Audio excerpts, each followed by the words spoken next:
there, I'm Charlotte Smith, and I'm very excited to be here today with Joel Salatin of Polyface Farms in Virginia. And we got the great fortune of being able to visit there last summer. Not only is it beautiful, but you are known for so many things. Sustainable farming, your innovative farming methods, I think in the last 12 years, and you share those with everybody. Sure. So when I started reading your books 12 years ago, I've learned things that have saved us tens of thousands of dollars on our farm because you're so transparent. You've taught us You about... can pick up your commission check after the... Yeah, right. I know. No, and you've taught us to respect the pigness of a pig, and the cowness of a cow, and the chicken, and every species. Taught us to respect them, and that has changed how we farm too. And I think when I talk to other farmers, whenever two or more farmers are together, your name comes up, you know. And so you're known around the world now too for mentoring and teaching, and you're teaching people how to farm because it's kind of a lost art. There's a generation in there that's missing. But the gist of our conversation today is that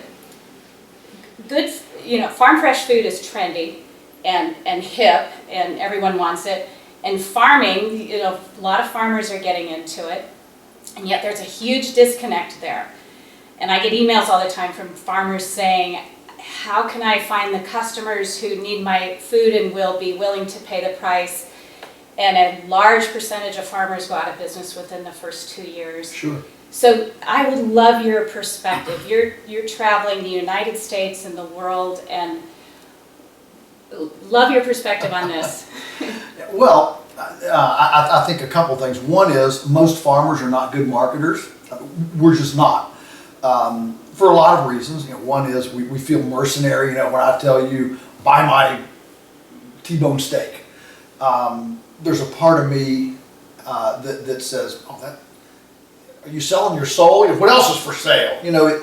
And so there's a lot of kind of cultural, personal, emotional baggage surrounding why farmers don't like to market, and not the least of which is that most farmers and ranchers are farmers because we don't like people. We want to be out on the back 40, communing with the red-winged blackbirds, not dealing with city idiots. So that is a reality, which is one reason why I promoted so much farming your marketing out to a partner, not an employee, but a partner who's on commission.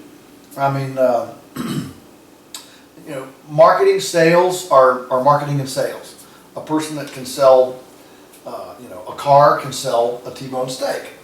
And of course, a T-bone steak you really believe in is a lot easier to sell than a car that you may or may not believe in. And so, the beauty of that is it removes at one level. Now you're talking about, now you have a marketer who's saying, you need to buy, John Smith's beef, it's the best beef in the world, right? And there's just a little bit of third-party credibility there, when that other person is in. And so we're big believers in commission-based marketing as a team. And sure, you're going to have to share a little bit of your wealth, but if a person costs, if a part-timer, this is perfect to do for a part-time, somebody that wants to moonlight a little bit, make a little bit extra money. If they make an extra $10,000 or $20,000 a year on you, commissions, selling $1 million worth of product, what's that worth to you? To me, that's a pretty simple thing. Right.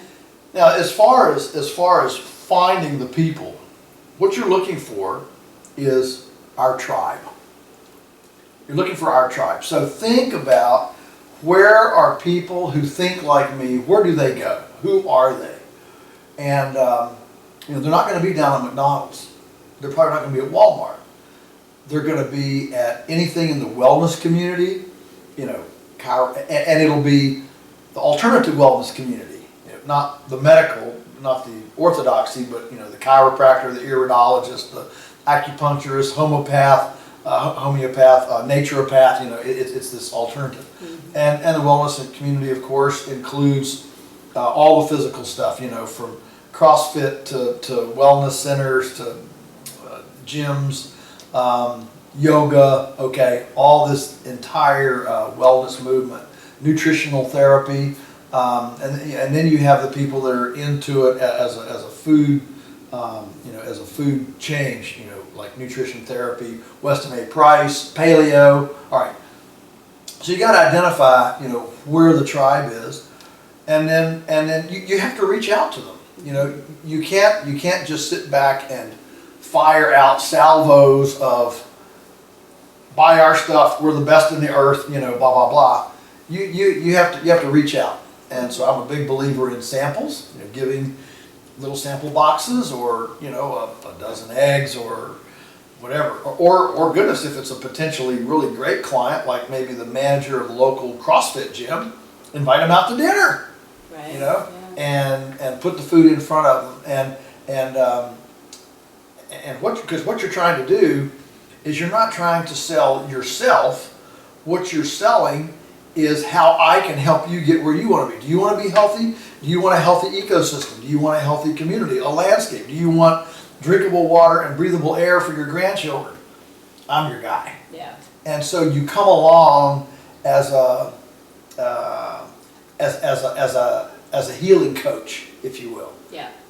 And show how you can benefit those folks. When I work with clients in marketing, I teach them to find out what problems is your customer solving with your product, and that's what you're selling. You're not selling raw milk, you're selling them healing their baby's eczema. Yes, Yeah. yes, absolutely. The old country song, want to talk about me, want to talk about I, want to talk about, that's the deal. And so, we love to talk about ourselves, but our customer needs to hear, what are you doing for me? Mm-hmm. That's because they want to hear about me and I, and how are you gonna minister to me? And so it's fine to talk about what I'm doing, but it's what I'm doing within the context of what this can do for you. How it's helping you. So, you mentioned commissioning it out, and I'm afraid that most farmers out there aren't even to that yet. Like they're hoping to make $10,000 this year. And then, so can they learn this? I mean, you're a people person, so, and I'm a people person, so I think everyone can learn this. Do you see stodgy old farmers that can learn how to be people person, and can, how can we bridge that gap to the point where they're willing? I mean, I've had people say, I can't pay $20 a month for that thing that's going to help me sell more, which seems like a real small amount. So we've got a lot of farmers out there that are just trying to get to that point where they can commission it out. So is there something, when you have your, people calling you and struggling that hard? Look, sales is sales. No, look, if you're only making $500, and this is why I like commissions. That's why I'm quick to say I'm not talking about employees. Okay. There's shared risk here. Yeah. Okay. Yeah. And goodness, if you just have one person who believes in you, maybe it's in your family, maybe it's a friend at church, maybe it's a friend at a civic club, just somebody, okay, who believes in you, who has the gift of gab and isn't concerned about this. Enabling them to make even a few $100s to coordinate some marketing, to do some calls or whatever, write a newsletter for some folks. There are a lot of people. I mean, we have a couple of part-time marketers at our place. They don't earn a full-time living. It's part of they do other things, work out of their home, but they make calls one day a week, and and they earn $10,000 to $12,000 a year. It's a nice little nice little second thing. Yeah. But it's not anywhere near a full-time deal. And maybe they do it in trade. I mean, I think of people I know that would do that in trade for product. Yeah, exactly. Sure, like a CSA, kind of farm work and that. Yeah, or quarter beef, and a half hog a year for helping us with our market. That's right. That doesn't actually cost you any hard cash, right, if you will, and I get that. But I'm all about partnerships where there's shared risk and shared exposure, And so you can't get the best out of somebody if you give them a complete safety net for failure. No, if they fail, it has to be on them. Okay. And so that's why a lot of farmers just don't make good marketers, because it's not in our skill set. Mm-hmm. It's one of the biggest revelations to any person to realize, that thing that you just oh, I don't want to do that. I'm going to put that off. I don't want to do that. There's somebody out there who can't wait to get up in the morning and do that. That's a great point. Yeah. Really And sometimes they're not looking for money. Mm-hmm. They just really enjoy this. Mm-hmm. And so unfortunately, building relationships and partnerships is not taught in ag school. It's all about how do we grow more soybeans sitting on a John Deere tractor. Right. Yeah. It's not about how do we communicate. Mm-hmm. Whatever livestock management majors in college don't have to take speech class. Mm-hmm. They don't have to be in a play. They don't have to learn a poem. Okay, and that's unfortunate. Mm-hmm. And so the truth is that the successful people are going to be the ones who communicate their story. And if you're not a story communicator, that's fine. You might be the best farmer or rancher in the world. Well, enjoy that skill set. That's good. But you're going to have to reach out somewhere to find that partner who will be the storyteller. In our area, in Oregon, farmers markets are huge, and we sell 100% off our farm, out of the farm store. And I know farmers who go to 13 farmers markets a week and they're run ragged, and if it's over 90 degrees, nobody goes, and they come home with $12 in their Yes. pocket and a trailer full of meat. And I've heard you talk about farmers markets and taking 6 months worth of farmers markets, that's 26 days a year, and what would you do with those days? You weren't spending all day at a farmer's market. If you had those 26 days a year and you actually carved out on your calendar, I'm going to spend 26 days a year hardcore marketing. When I say hardcore marketing, I mean making appointments with the Weston A. Price Foundation chapter leader, the Paleo chapter leader, the CrossFit gym manager, the yoga instructor, or maybe the yoga support group. I mean, goodness, when we started selling to restaurants, I had a friend who was a retired restaurateur, and I said, Hans, I need a hit list, because we didn't have any money. We were just poor as church mice. We never went to the kind of restaurants that I wanted to sell to, right? In fact, we didn't go out to eat at all. We ate from the garden, And You feel guilty if we had, exactly. We didn't have the money. We drove a $50 car. It was green bean casserole, then green bean with bacon, and then green beans. All right. So anyway, Hans sent me this list of about 12 restaurants, and so I just got on the phone. I'm Joel Salatin. I have the best egg in the world. I know you'd like it. Could I come and show it to you? And I made six appointments, 1 hour apart, between chores, morning and evening chores. That's what I could sandwich in. And I went and I did that one time. I took 1 day. I'm going to do this. At the end of that day, I didn't have all 6, but I had 4. I had 4 out of 6, which is pretty good. Mm-hmm. And then those 4 then, after a month, and they were happy, I said, okay, I really am glad that you're buying these eggs, but you know what? I can't drive over here to Charlottesville for 4 clients. I need about 10. Oh, no problem. They get on the phone and call their buddy over at such and such an XYZ restaurant. Hey, I've got these eggs. You've got to get them. They jumped me up to 10, and within a year, I had enough that I could subcontract it out. I found a part-timer that wanted to earn $100 a week, working for half a day, once a week. He was kind of flexible. Yeah, I'll do that. Turned it over to him. I stayed home on the farm. He ran the road. We both got what we wanted. This is a gem, what you just described. Mm-hmm.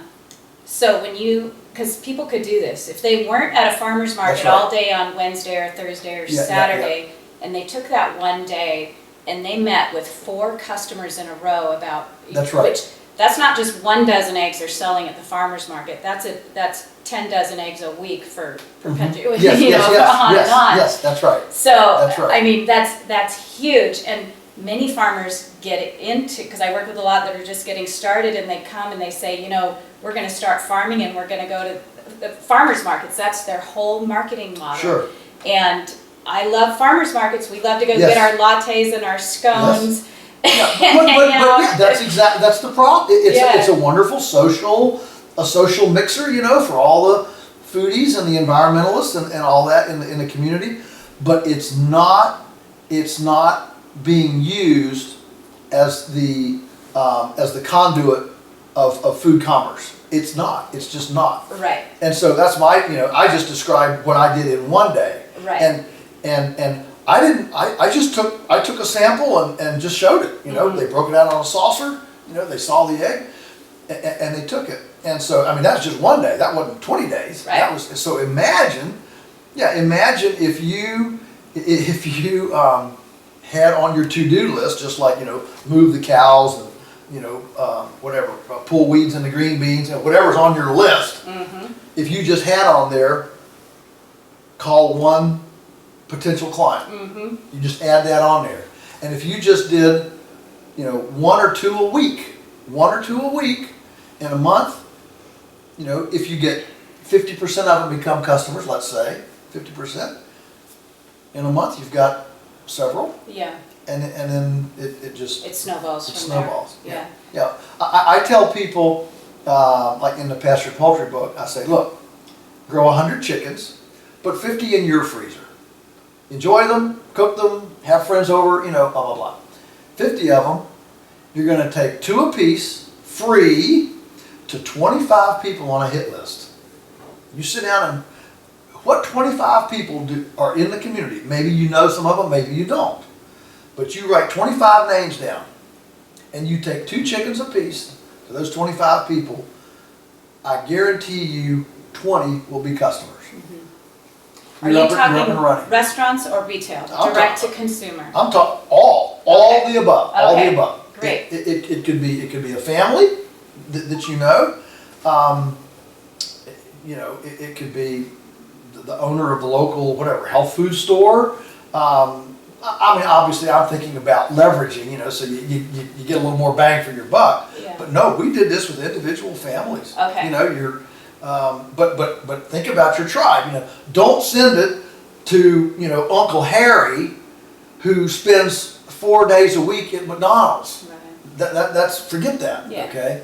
It's got to be someone who's Yeah, gonna or appreciate you know, or 15-year-old nephew, you know, Benjamin, that gets all his food from Sheetz, you know, the 7-Eleven service station. Right? That's not your deal. Think strategically about who do I know who would be interested in this, and take them to That's them. very strategic. How do you eat an elephant? One bite at a time. Right. That's yeah. the thing. I always tell people, I say, look, never think about I want 100 customers by the end of this year, or 200 or 50 or whatever. Never think like that. I want you to think about one customer, just one. And if you can get over one, you can get over 2. And every subsequent one becomes easier and easier. And at the end of the year, you have your 100 customers. At the end of the year, you have your 100. That's right. So you're very creative in your thinking, and most people I talk with can't think beyond farmers market. You know, Yeah. You've got so many great ideas. So back before, you know, you're a movie star now. Before Omnivore's Dilemma, was there a time? Because I think I know we go through it, where you wake up and you think, oh my gosh, I've got 6 cows going to the butcher next week. What am I going to do? You know, panic, I haven't sold them. Did you have times like that in your... No, we never. We were always underproduced. We always had more. Generally speaking, we had more customers. Our production has always followed our customers From the get-go. pretty much from the get-go. And why do you think Yeah. that is? That what is missing from... Well, we started small. Yeah. We okay. started small, and that's another piece of advice I would say. When farmers tend to, you know, we're production oriented, right? I mean, you know, I want to go out and produce, but if you produce 1 dozen eggs that you can't sell, it just became worth zero, Yeah. okay? And at least cows you can take to the sale barn, you know, to salvage, but pigs and chickens and peppers and tomatoes, you know. Raw milk. Yeah, raw milk, Yeah. exactly, okay. Most expensive Yeah. pig food in the So, world. so this is why, in my view, if you're going to start direct marketing, it's imperative to start small. Now, if you're a big commercial farmer, okay, just say, well, we're gonna start this marketing, you know, we've got 500 cows. Well, I haven't met anybody who can't basically from their back stoop sell 30 dozen eggs a week, up to 15 hogs, and up to about 8 beefs. So 8 beef, about 15 to 20 hogs, 30 dozen eggs a week. Is that a year on A the year. hogs and the beef? Yes, that's Okay. a year. That's a year. Okay, that's doable. I was thinking a week. No. Okay, No. 8 beef a year. 8 beef a year, about 15 to 20 hogs, Okay, 30 30 dozen eggs a week, and about 500 chickens. Okay? a year. A year. These are very actionable Yes, numbers for I've someone. traveled a lot. I talked to people. This is not scientific. It's my intuition. Talking to lots of people, almost anybody, no matter where you are, can essentially sell that within your, you know, people that you know, just School and acquaintances, church and school, work, church, yeah. friends, civic club, whatever your community. Gym. You can do that. Okay, and so that's kind of where you start. And once you get there, then you know then you look at leveraging that. Mm-hmm. You know, you run, you know, bring a customer, get a $20 credit on your next purchase. I mean, there's a million ways to leverage this, what we call the cheerleader group. Yeah. Okay, to Right. leverage that cheerleader group. There's a lot of marketing schemes. We've made a lot of mistakes on our farm because it's trial and error. Sure. And what I learned is You can't Google experience. right, no. So we've made the mistake of you can't increase every species by the same percentage. Like you can't go 50%. Okay, we sold out on everything. We have a wait list. For that reason, we're going to do twice as many hogs, twice as many chickens. You know, we learned very quickly. You increase one species and you get that sold out, and then you increase the next species and get that sold Yeah, out. it's a kind of a seesaw. It is. It's yeah. a seesaw, and the other thing is that you can't push everything to a brink at once. Right. You can only kind of push your infrastructure and your your competency level on one thing at a time. Otherwise, everything falls apart. Mm-hmm. So you can only stand so much, you know, crisis and disruption in your life, and you can't have every enterprise, you know, disrupting. No. Another thing I think it's important to say in this discussion is that I'm confident that one of our successes is that from very early, we had a multiplicity of things to offer. We weren't just trying to sell beef. We had beef, pork, chicken, eggs, turkey, and having a diversified portfolio is really, really critical, which is one of the reasons why some of the most successful livestock people who have started have really not, their whole marketing plan has been to find some really successful produce CSA in their area, you know, maybe 100 family CSA. They provide the animal protein. Those people have already bought into not going to Walmart. Right. They've already bought into, I'm going to get raw stuff and fix it in my kitchen. I mean, that's our tribe. Yeah. And they're already there. They're coming to a pickup point. They're already in. So you glom onto that. So you leverage that by Absolutely. meeting up. Okay. Yeah. Yeah. We have clients doing that with eggs and CSAs Sure. and all that. Absolutely. Because most of the time, produce and animal protein aren't on the same place. Most people tend to gravitate toward one or the other. So if you're in the animal protein end of it, jump on with someone. You don't sell vegetables, do you? I know you have your garden. We don't, but this year we are. Oh. We've got for the first time ever, we have one of our interns is wanting to stay, and before she came to us, she did 2 years interning and then running about 100-family CSA in Wisconsin. That she really wanted to get some livestock under her belt, which is good. All right, so Right. she came to us this summer, did livestock. She came to us at the end and she said, you know, I love it, but my heart is really in produce. Could I build a produce business Wow. at Polyface? Oh, I get chill bumps You've talking been about waiting it. for I've been that. waiting for this for so long. Okay. So anyway, so we're pretty excited about it. She's committed. She's dynamite. And That's exciting. This winter, you know, we've already had frost, you know, so we're heading into this winter, but we've got these Elliott Coleman type tunnels, you know, remay on the bottom, plastic on it. I mean, Nice. it's unbelievable. We're eating, you know, lettuce Lettuce and all this after the cool frost. stuff. Yeah. That's exciting. Would you say to a new farmer, because I've had this question and I don't know because we raise animals, is there more money in vegetables versus animals, or does it matter? Is it All right, let me answer it this way. because the profit margins are so slim? And Yeah. Well, let me answer it this way. I mean, there's pluses and minuses in both things. Let's look at a couple of these because they are strategic. They're good. First of all, most people tend to gravitate to one or the other. Right. So if you really like animals, don't assume, oh, I can make more money in vegetables. If you don't like it, you're not gonna do it. So the first question is, what do I like? What resonates with me more? All right. After that, then you got to realize that 50% of the food dollar goes to animal proteins. Only 25% goes to produce. 25% goes to dry goods, flour, sugar, okay, spices. All right. So 25% is dry goods. 25% is all the vegetables, fruit, and all that stuff. 50% is animal protein. So just from a chasing the consumer dollar, the animals make sense. They need more customers if you're a vegetable grower because you're getting less of their dollars. It takes more people to generate the same income. Yeah. All right. Now, the other nice thing about animals is that it is nutrient dense.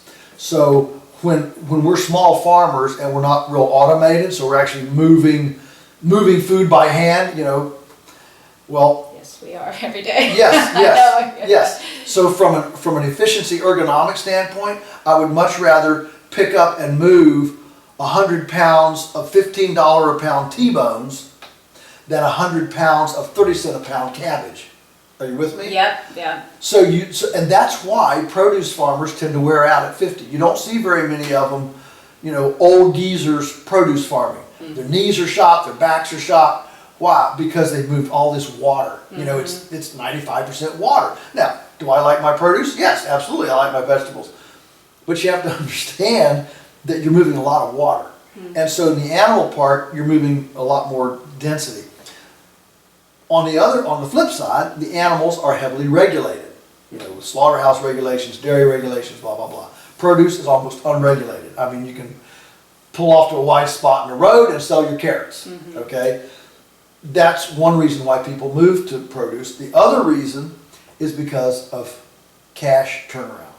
You plant the seed, and in 50, 60, 70 days, you're harvesting, you've got something coming in. So you've got a fast turnaround from your investment to this. And of course, your infrastructure is relatively little, you know, almost hand tools. Jean-Marc and Fortier, you know, what he's doing with, you're earning $100,000 on an acre and a half of produce. Yeah, you could do that on an acre and a half where you could not even have one beef cow on an acre and a half. So right. Yeah, land size too. Yeah, so you have to understand when you're a very small, when you're a small acreage, you need stuff that can turn more per acre. But you're going to be putting in way more labor per acre. So if you have a larger acreage, then you can do less income per acre, but then the animals kick in because you're doing a lot, per acre. So there's positives and negatives, and at the end of the day, I think generally you just have to gravitate to what do you like. Yeah. I always tell people, start growing what you like to eat. Yeah. So if you have to eat your way through your inventory, you'll Well, that's enjoy why eating your way through your inventory. we eat the leftovers, so we don't raise sheep. People Uh-huh. want to buy lamb from us, and we don't want to be eating leftover lamb because we don't like lamb. So, Uh-huh, you know, uh-huh. yeah, good point. We raise only what we're willing to eat the leftovers on. Yeah. The things that don't sell. So knowing that we have a few minutes left, is there something else, like when one of your interns leaves, and they're across the country, and the ones that stay around you are so lucky. I read, you know, you have a windstorm and everything's knocked down, and you and your whole team goes over and fixes up their farm. We don't have that in Right. Oregon. We're surrounded by Big Ag who just laugh at us, you know, Right. the tree fell over a fence.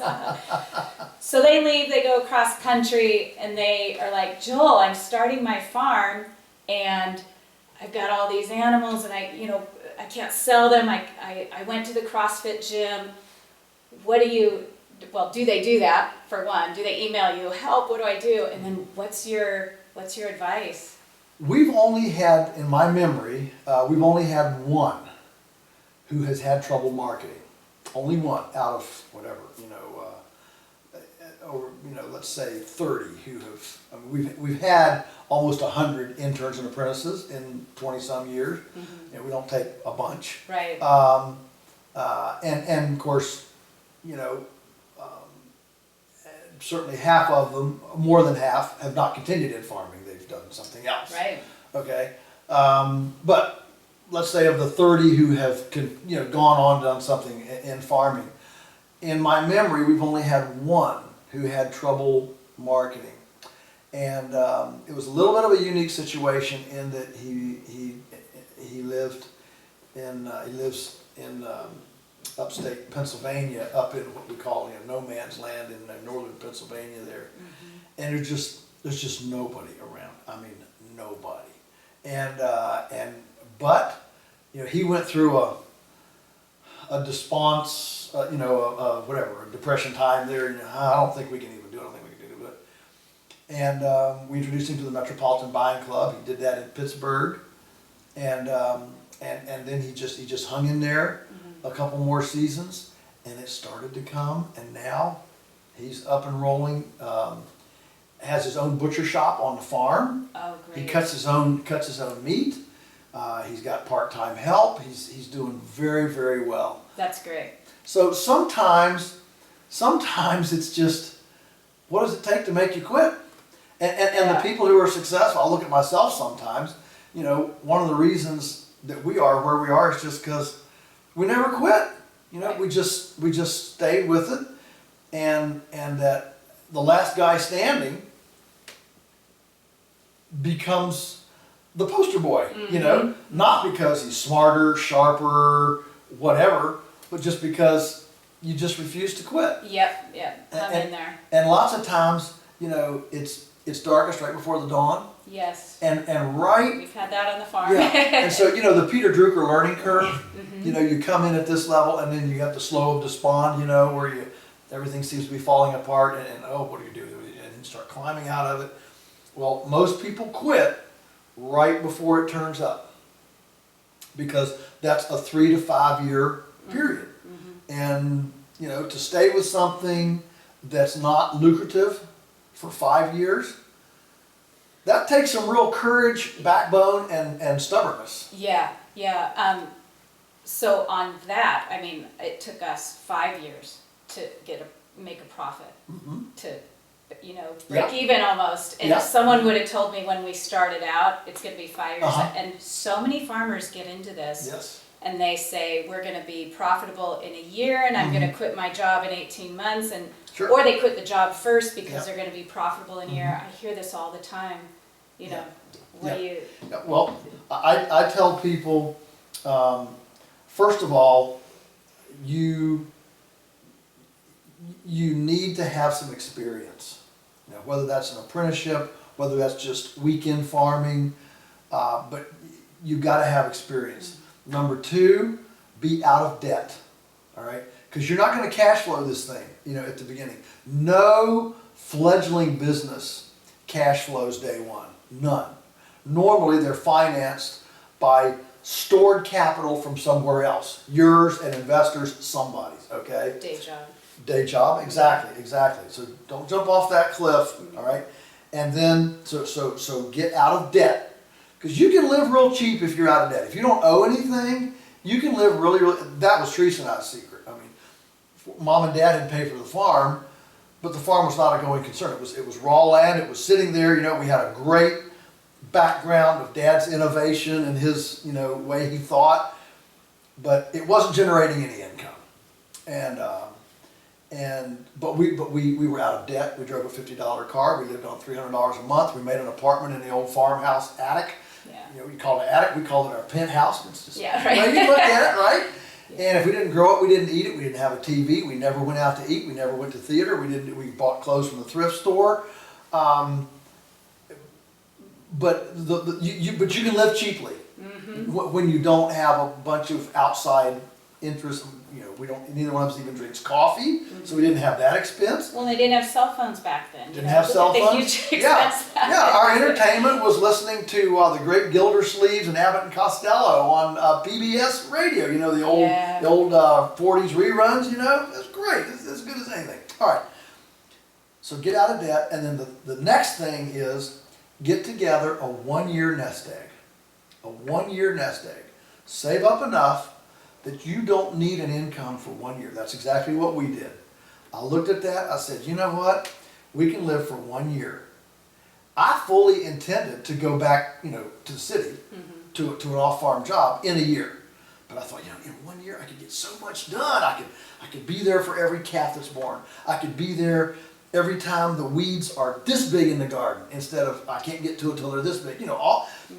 Timing is everything. Farming, a lot of it's timing. It's the difference between something that takes all day to do or something that you can do in 30 minutes. Timing. And so anyway, I fully expected to go back. We did, in fact, run through that savings, not as fast as we thought we would, because what we found was, as soon as I quit going to town to work, we only used 1 tank of gas a month. Right. Oh yeah. The expenses just dropped. Yeah. And so we actually lived a lot cheaper than we had budgeted, than we thought we would be able to. And so we actually ran through the savings in about 2 years, not 1 year. So we were able to stretch them. And as they started to run out, I picked up a couple odd jobs. I helped a guy build fence for a month. But when you're living on $300 a month, if you can pick up a cash deal, build a deck for somebody, build it like I did, build a fence. I helped another guy plant trees. He was planting Christmas trees, and I'd help him. And these were little jobs that were $1,000, $1,000. Well, if you're living on $300 a month, 3 months income. Absolutely. And so we almost went as close to cashless as you could be in our society today. Of course, we didn't have to pay any taxes because we were way under the poverty level. We didn't earn anything, and so we lived very cheaply. And the result was we were gradually able to build up experience, equity, and build up economic head of steam, because we had the wiggle room that comes with not being in debt and being pushed on cash. Yeah. Because we didn't have to be pushed on cash, we had some wiggle room to be innovative, to creative, and I'm so glad that we were poor. We weren't poor compared to the rest of the world. We were millionaires, right? Right. But I'm so glad that we didn't have money, because that made us creative. We were hungry. Yeah. And it made us really creative. Yeah. And so I don't for a minute despise or I'm not sorry about that period of time. You aren't angry about your poor childhood like so many of us. We were happy then, certainly as happy as we are today. That's great. You are describing this incredible resourcefulness that that's why I read your books. It's like, oh, you have so many ideas and that we can all take on. And I think too, just today we're used to having so much more. It's hard to live really poorly. Yes, simply, yes. We can, but it means giving up. But if you're willing to do it, sure. And I tell people, you got to go to the movies, you got to go to the theater, or You gotta go to the Nutcracker Suite at Christmas. No, you don't.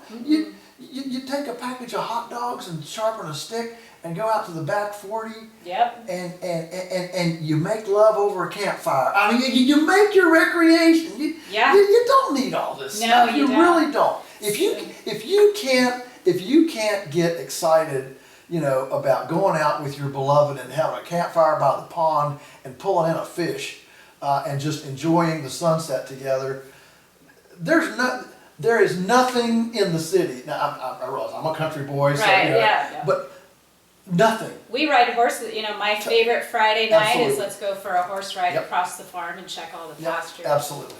So almost everything you've talked about to become a farmer and a profitable farmer, successful, where you can pay the bills, it starts with this mindset shift.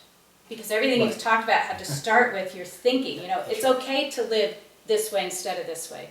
So, do you see that, The weak link on your farm, my farm, your farm, the weak link is always between our ears.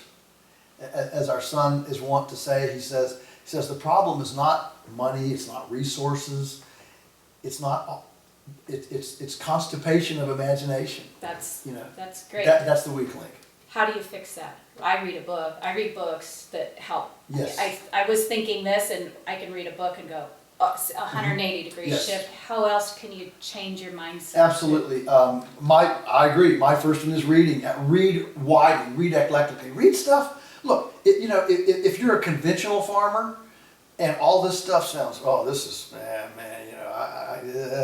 Right. okay. Wackos. All right. Yeah. Okay. All right. Read some of our stuff. I don't mean my stuff specifically. Yeah, read my stuff. Shameless, salesman plug. But read Wendell Berry. Read Wes Jackson. Louis Bromfield. Read these icons. Sir Albert Howard. Okay. Read stuff you don't agree with. I read stuff I don't agree with every day. I mean, it's everywhere, right? I mean, the stuff that we don't agree with is assaulting us every day. So we, by definition, read widely and broadly, but read the liberal, the conservative, the orthodox, the heretic. Okay, read widely. Secondly, is go on visits. Visit. A lot of what I've learned or seen is just from discussions, talking with people, visiting farms. I mean, my vacation, I don't want to go see a resort. I have no desire to go on a Caribbean cruise, but man, I'd love to go visit this farmer, this farmer, this farmer, this farmer. Right, yes. So if you'd like to do something, or if you're thinking about doing something, go visit somebody that's doing that successfully. Yeah, I'm a raw milk producer. That's where we started. Every single raw milk dairy I visit across the U.S. does it different. We all do it different. That's right. And we're all working towards success. Yeah. So I tell people I haven't been on a single farm in the world that I didn't see something creative, innovative, interesting that I could use. Everyone. So you have to expose yourself. I mean, you got to find out that there are more tools out there. As Alan Nation, Stockman Grass editor, says, when the only tool in your box is a hammer, every problem looks like a nail. And so the problem is, if I'm good at using a hammer, I don't want to use a screwdriver. I'm not skilled at it. I don't know what is that thing, or a pliers. All right, but ultimately, being able to adapt to changes in culture, in financial, in our context. Whether it's an ecological change or a financial change or the relational change, the people changes in your own life and in your own farm, the more tools you got in your box, the more malleable, the more adaptable you'll be able to be. Yeah, that flexibility of thinking. And when you wake up on a farm and you're hit with a new problem you've never been hit with before, that comes in. More tools in the box. Yeah. That's right. Okay, well, I want to thank you so much. I think you've given us, I can't wait to go back through the video and write down, here's the top 8 things you can do to be successful, because we need more successful farmers out there, and I hate seeing them go out of business, very quickly. So thank you for being here. I really appreciate it. It's been fun having you here and talking, and